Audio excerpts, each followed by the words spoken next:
can do this. Right. Right, so I thought, oh, that's you writing to me. Oh yeah. Okay, she chews on her leg. The dog, though you are just... Anyway, okay, I thought it was gonna be easier to tell you the cemetery story like this, but it's actually really awkward, and it's been a while I wasn't in front of a camera, I guess. So, cheers. I have my beer, and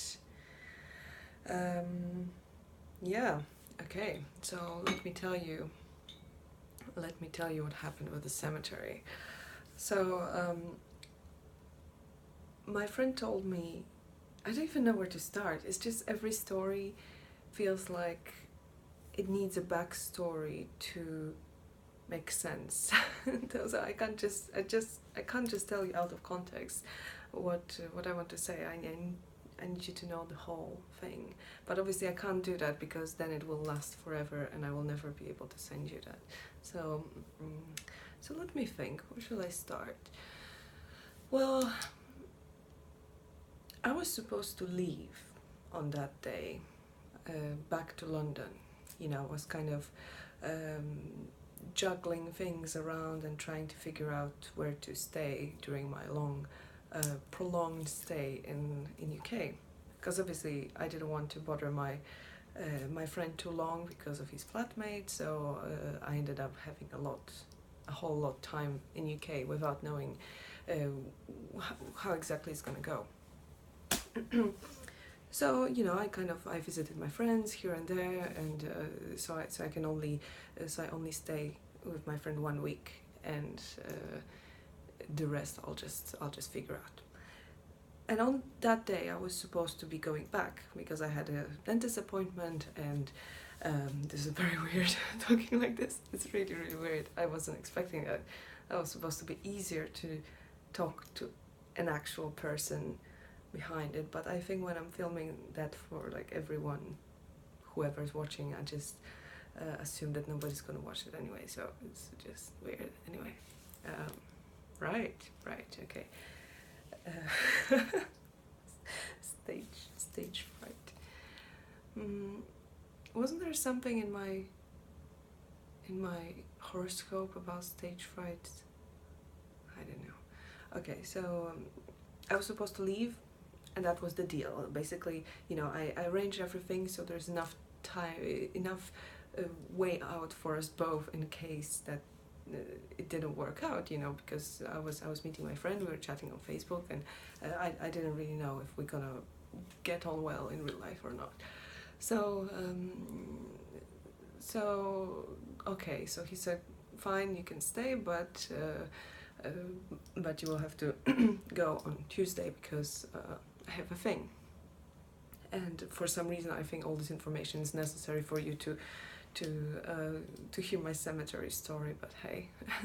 so okay, I'm leaving. But then, because the weekend was going well and everything was fine, and he said, oh, hang on a second, you know, I actually haven't thought that it's you know, you don't have to leave if you don't want to. I can just I just have a thing, but then I can come back, so you can leave the day after, which is when I had my appointment, so I had to be in London. And he said that, okay, so I have this thing, I can drop you wherever you want, like in Bath, because it's not far, it's actually like between not far from Bristol, not far from Bath. So he said, I can drop you in Bath and you're gonna have a day to explore, and then I'll pick you up. So I thought, great, this is you know, a great opportunity for me to visit Bath and to have some time to wander around on my own. So so that's what we did. And the night before I didn't really have much sleep. You know, we were talking almost every night for like till stupid o'clock in the morning, and I was drinking wine, which is obviously unusual for me to, you know, even to drink like a glass every night. For me, it's I could feel it, you know. I'm not used to. Well, now I'm used to. Now I'm like, yeah, bring it on. But anyway, so So I was a bit tired, I was a bit spaced out, and Bath is a nice place. I don't know if you've been, have you been to Bath, or have you like checked it out? It's a nice, not a very big city, and quite pretty. It's got pretty buildings and stuff, and I did enjoy it, But I was kind of wandering about, and I saw one guy who was playing guitar on the square, and yeah, he was really good. I felt really moved because there was a lot of just like stupid kids running around, school trips from France, and just completely in their own nonsense. And the guy was just so calm and so patient with everything. I don't know. He just was emanating some angelic patience there, and he was really good as well. He was playing classical guitar, so as I kind of sat there for a while, and I was enjoying the time, and then I went to the Abbey, to the Bath Abbey, and after seeing all these places, it's really hard to get super excited about something that is it wasn't that great. It was fine, There were a couple of interesting things outside, but the Abbey itself, I mean, they were renovating, I think, they were renovating the organ or something, and half of the place was in a kind of ripped apart. So anyway, it was nice, but no, I wasn't blown away. And then I kept wandering around. I saw another church which was nice, but it was closed, unfortunately, which is always a pain when you see something nice and you have to meet a closed door. I mean, church shouldn't be closed ever. I mean, what does it mean? It's supposed to be, your shelter and your,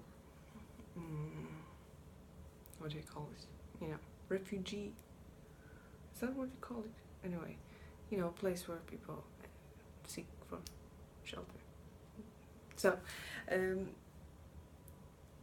So I decided, finally, reluctantly, I went to the Roman baths, and I felt like, the entrance was like £16, and I'm thinking like, okay, well, I'm quite cheap. I don't like spending money when I don't have to, but once in a lifetime I can do that, since I'm in Bath, I might as well go and see Roman baths. So that's what I did, and with this mood of being spaced out and being not really, kind of, I felt a bit meh, and I was queuing for these tickets, and I thought, I'll do that, but I wasn't expecting anything mind-blowing, and all the better because it wasn't really that great. I mean, I've seen some interesting ruins already in my life. I mean, I've been to Rome itself, so it's hard to compare anything. However, the main bath was definitely interesting, but towards too many people, too many tourists, and all these school trips, and I couldn't really take any interesting pictures because there were always people in the way. So it was really like just kind of following the rhythm of the of the queue of the crowd. It wasn't that fascinating. I did like one part. I did like the I mean, I liked a lot of things, but there was this interesting bit where they digged out this curses for to whomever stole my coat, may he be, I don't know, something, just, basically cursing these people. That was kind of interesting. I mean, visually it was just a piece of metal that survived, but it was interesting to know that. And then I still had some time. I think I went for coffee. I was kind of taking it easy, and then I decided, okay, how can I not go to a cemetery? So I went to one cemetery, and that's the thing, I've been hanging out with, my friend is really into ghost hunts and stuff like that, and it is interesting an interesting subject on its own, and I've never really, I mean, it's just all this interest in the occult kind of drifted to other things than looking for ghosts. I wasn't really even treating that part very seriously since, for a long time. Only recently I kind of considered, actually doing something more with spirits and with Ouija board and stuff like that, but I haven't done anything, but I was just kind of considering and thinking like, oh, hang on, maybe there's actually something something in it, in a form, in a more in a less psychological form, in actually, maybe shit can happen, and just wanted to mess about it. So this is how all the stories of what can possibly go wrong start. But it was just a thought I entertained, and knowing that my friend was really into it, he wanted to show me corners of like Bristol Cathedral where supposedly there is a ghost living somewhere, or he wanted to show me these places, and it's Jesus Christ, this light is too much. So yeah, I just had the same problem since I'm filming, and I'm just rubbish. I haven't figured out what to do with that. I mean, I did what they told me to do, which just didn't help. It's still quite strong, so I don't know how to diffuse it a bit more. Because not only it looks horrible, but it just kind of hurts my eyes. So yeah, shit. But where was I? Kind of lost track of thought. If I yes, so I told him not to give me suggestions, where he feels something, because there's two possibilities. Either I'm gonna feel like an idiot for not feeling something, for not sensing something. I'll be like, I can feel anything, and I usually do. I'm honest about things, but at the same time, human brain is capable of convincing itself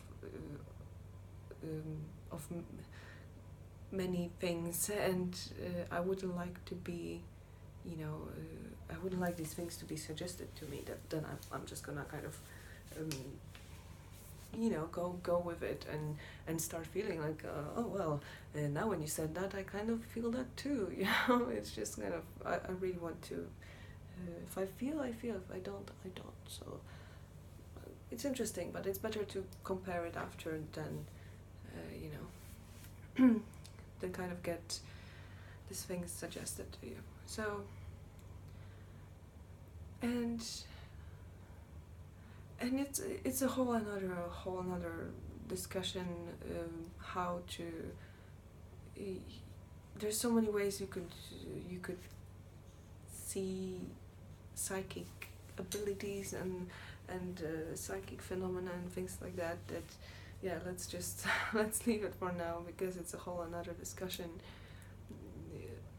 I think there might be certain types of personality that can be more prone to feeling stuff, and then I'm like thinking, well, if not me, then who? But I seem to be very, very not I don't feel anything weird, but at the same time I feel so much that maybe these things that for somebody else are weird, for me are just part of experiencing the world. There were moments when, for example, I mean, again, I'm drifting away from the story. Maybe I'll tell you some other time about being psychic and what I think it might mean for different people, and how hard it is really to talk about that. But yeah, I never consider myself a psychic. I wouldn't. And whenever somebody does, I will be very suspicious, and not necessarily thinking that everybody's trying to fuck with you and just kind of lie and be some egomaniac, but which certainly happens, but just because we are able to convince ourselves of things, and yeah, yeah. And right, so bear in mind, I'm spending a couple of good days with someone who's very much into this sort of things, and I hear stories, and even with my friend Andres, which is funny because he's not really that much into, into, he's dark, he's a goth, but he's not into occult that much, and he's, he was, he had experiences, without really asking for them, being very skeptical and about it. He did have some ghost experiences, and so that's interesting. I'm thinking like, shit, they're not even trying, and I'm here like, give me a sign, and nothing happens ever.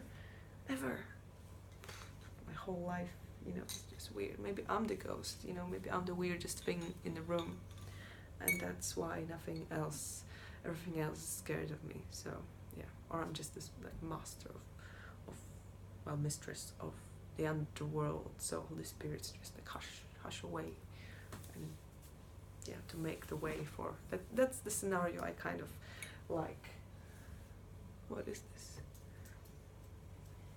Oh, it's a little thing. Great. I thought I left something embarrassing in the background. That would be bad. I'll have to say all the thing again.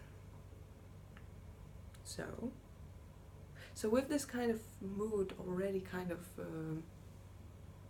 right, so Andres, for example, was showing me all evening videos of like poltergeist videos from YouTube, and as much as that 99% of this is just nonsense, it's still kind of spooky, in a certain mood, so you can get yourself in this kind of spooky land, and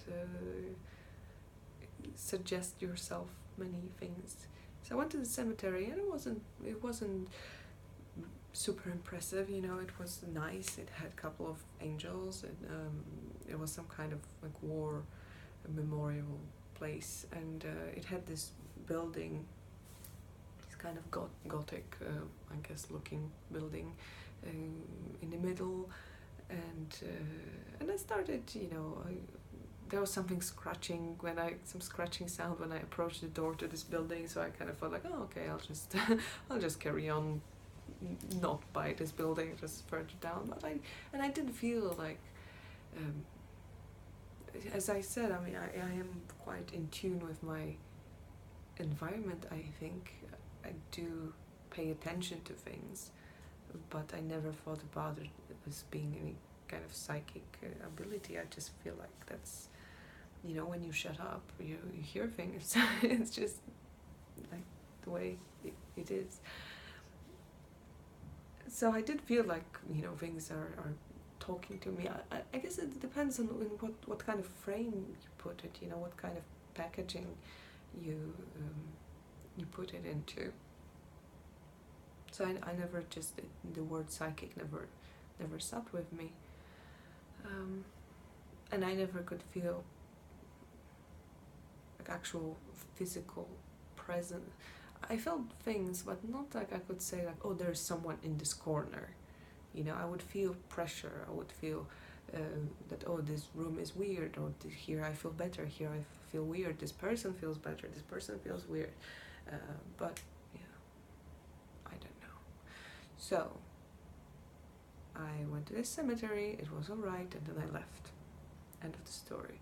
And then I realized, oh shit, my friend is about to call me, he's about to finish his stuff, and I don't know what to do because he's not calling me. Maybe he got caught up with some of his, business, and I don't really feel like kind of sitting here like a dick and waiting for him. So I'll just risk it, and I'll just, carry on with something else. And there was this other cemetery that I really wanted to see, but it was on the other side of the city, and it was a bit away, and I thought, oh shit, you know what, I'm just gonna tell you, like, go to minute 20 minutes after the video. This is where the actual story begins, because all the rest is just, all the rest is just me rambling and building up and opening my beer, stuff like that. So right. So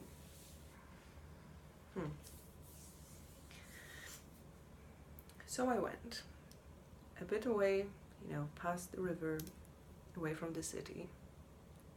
I was going a bit up the hill. It was very hot, and there's this road, and suddenly off this road there's this kind of path which says private road, don't park here and stuff. And it was kind of gravel, stones and stuff, and dirt, shit like that. So I went up this road, and you can see that it goes kind of between the trees, not exactly in the woods, but there's less and less people. You're kind of leaving civilization, but still the last house, on the corner.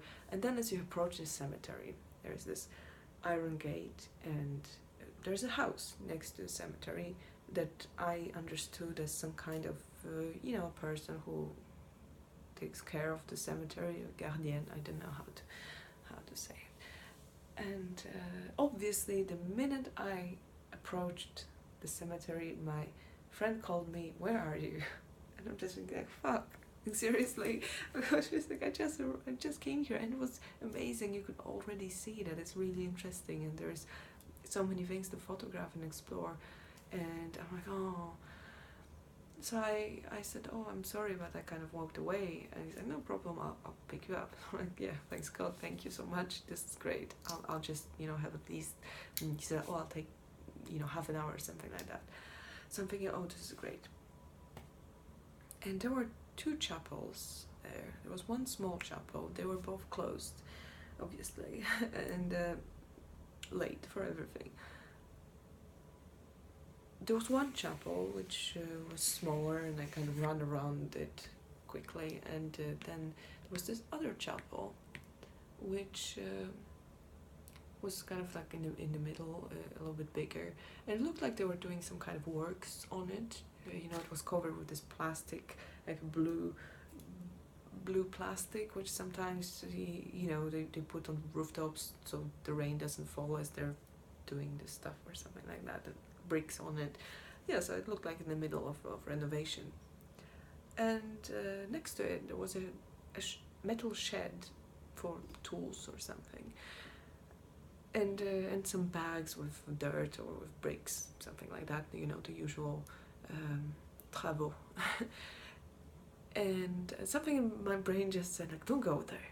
And I'm like, ha ha ha, this is just something weird my brain is producing. And I still think it was, it's just kind of funny why my brain thought this thought. And I'm like, obviously I'm gonna go there anyway, because why would I, it was just a silly thought. And I looked into this shed, and obviously every time I look into some shed or what is this thing walking on my wall? Excuse me. I need to investigate. What are you? Are you no Spidey? You're not a tick, are you? So you were a tick. You know what? I think you're gonna go. Come on. Come on. Oh, it's a Spidey. Oh, you can stay there. Fine.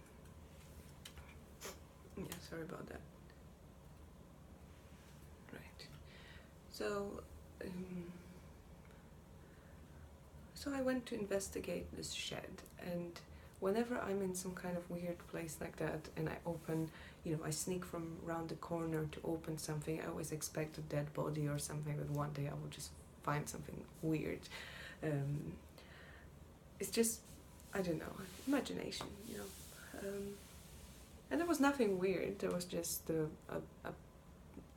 wheelbarrow or something like that. But the door was kind of like kicked open. It wasn't exactly moving. It was just kind of squished into the shed. There wasn't anything kind of hanging loose. It was just kind of crammed together. Nothing interesting. I just carried on. And the whole, I did show you the pictures. I'll send you more later. I was hoping to edit it all and just be very, very, with the effect. The whole landscape of the cemetery was very diverse. So there was there was a lot of stones and gravel all around, and there was part which was kind of going up, and you could see it goes towards the woods or towards there was a lot of trees, and you couldn't really see the edge of the cemetery. So it can go as far as you don't know how far it really goes, and how open it is. And on the other side it would go down, so it was kind of on the slope or something. So on the other side it was all this high grass, and from which this creepy angels are kind of sneaking out and creeping on you. So that's not helping. These fuckers, they are always very spooky, and they didn't disappoint. They were spooky indeed. So one side forest up, another side this grass, and it was quite spacious. It wasn't all together. It was, you could see. I wasn't really, I didn't go around it because I didn't have enough time. It was quite big for a quick explore. So I'm kind of just following the road, and suddenly I stumble upon something like you showed me a little bit. I think I showed you the picture as well. But this kind of steps in the, human-made steps, stone steps leading somewhere, going up. So obviously I'm thinking like, oh, I have to see at least a couple of steps. At least let's. So I started, walking there, and I'm thinking like, okay, but this path starts calling me, and I just really feel this kind of call that I want to know what's behind this other tree and this behind this next place, and yeah. So I followed the path, but then I realized like, shit, I really have to get going. I mean, go back, because I'm already a bit further from the street where my friend's gonna see me. So I better go back. And I just said, okay, one more. And then I saw the road was kind of, the path was going down. So I said, okay, I don't know how long it's gonna carry on, and I really, I should go back now. And before that, I just wanted to say that the entire place, you could feel like it's buzzing with energy, but it's not. I really had the feeling like, oh, something lives here, something, but it wasn't something I would say. It's just a mood. It's something very intangible that I feel in places, which maybe some people would interpret as, this kind of psychic feeling or energy, or I don't know. I just never thought about it this way. It was quite normal for me, and also the reason it felt so very tangible, kind of. Yeah, I just said something different. I just kind of contradicted myself, but it did feel, very. I felt presence, but presence in a way of. This place was just buzzing with life, like there were insects everywhere, there were birds everywhere, there was forest, going I don't know how far. There was so much going on, and you could feel it. So whenever something would happen, some noise or something, there was a lot of that. It wasn't too difficult to spook yourself out. So something came out of the grass. So then you look, and it's like, oh, that's just a bird or something. They always do that in high grass. So nothing too weird, but still kind of creepy, kind of moody there. And so I thought actually about my friend that time, that I really need to take him here, because he would definitely feel something, or I would be at least curious to hear what he would have to say about that, because that's the place where I could see that there is something special there. So when I was going back, when I was, I decided to, okay, that's it, I'm turning back. I said, okay, I'm just gonna open my camera and give, a little Blair Witch Project effect here, and give people an impression of what it's like to walk the steps and walk them back, And I opened my camera and thought, okay, so one step, two step, and the moment I basically just started filming, it was like hiss next to me, like a proper Harry Potter slithering snakish hiss, but on the level of my head, not somewhere in the grass, not something moving. It was just like very, here, and I'm like, what the fuck was that? And I just turned around, I'm like, what was that? And thinking, I talk a lot to things when I walk alone. I talk to plants and anything that could possibly be there, partially to calm myself down, to feel better, but partially just it's something I do. It's just natural for me to talk to things. But this time I was really, I was really like, what the fuck? So like, hello, what are you? Where are you? What is it? And then I saw this bird, and I thought like, oh yes, that's just a bird. And I was kind of sitting and waiting for this bird to make this sound again, so I can be sure that that's what it was. And it didn't. So I'm thinking like, I'm gonna go. I'm gonna go now. That's the time for me to go. I kind of wasn't, I wasn't wasting my time. I was on my way back. And then I just maybe took a picture of two when I was already out of this kind of more woody area. I was more out in the open space, because this path kind of led me a little bit between the trees, and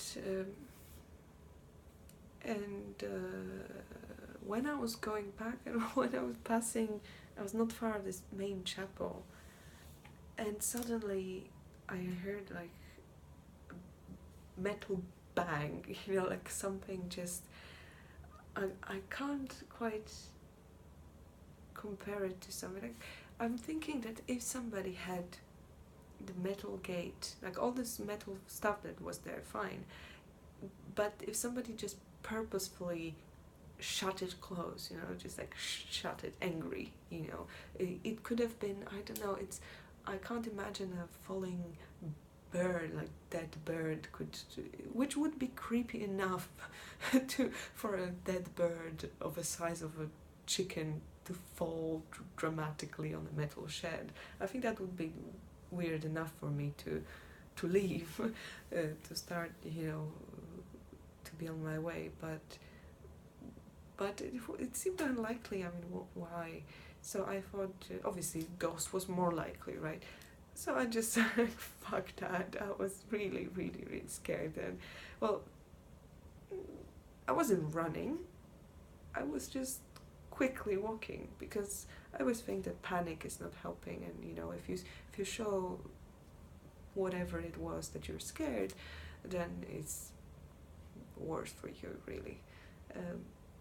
So I just kind of, I got really spooked out, and I left, and I'm really thinking that was really creepy for me, because I have no idea what it was. It didn't really look like there was anything that could make that noise. I'm quite but it was just weird. All these things were the creepiness of the place, the fact that it was away, there wasn't really any people around. That's the thing as well. It wasn't like there was someone who could have come here behind me, who could have been on the cemetery. I would hear it, because I was so sensitive to every sound, because it's like you can just feel how your senses are kind of heightened, and you're a bit on the edge you know. So if somebody was coming on this stones, you know, I could hear it. If somebody was walking, you know, you would really have to on purpose move like a ghost or a cat, a very skillful cat, to make no sound coming to the cemetery. And yeah, so that was, I thought, holy shit, that's really weird. And I didn't feel like investigating further what it was. I might go back there and I might just,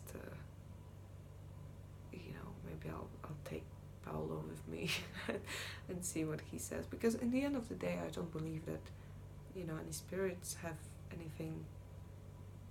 I mean, what can they do? I don't know. I'm not even that scared they would hurt me. It's rather the, you know, the fear of the fear. That's interesting, you know, in itself. It's just interesting how we react to things, and what would happen if I went there and just said like, go on, show me, show me what you got, and I just chickened out. But it was late. My friend was waiting, so yeah, I had a good reason to go. So that is my cemetery story, which is very weird. And there was a lot of other places. It was a very, very intense trip. Not only because, oh my god, I'm talking forever. I'm just gonna say something. Not only because I'm not used to spending so much time with one person, and it made me realize that I mean, it just kind of I realized even more that I really need a lot of space and a lot of time and a lot of silence, and it was very intense for me to spend so much time with one person. And my friend is quite hyper. He can get quite hyper sometimes when we're talking about things he's, you know, excited about. And there were moments when I'm just like, please, just, I know, I love this, I'm loving this, this is great, I want to know everything, I ask millions of questions, but can we please just, you know, just put a break a little bit, because I can't keep going like this every day, you know, the same kind of intensity, that I have to have this space to hear and feel these things, you know. And I'm gonna stop, because I'm just yes, I'm gonna exhaust both myself and you listening to this. So I'll see you. I'll just talk to you in a minute. Anyway, take care.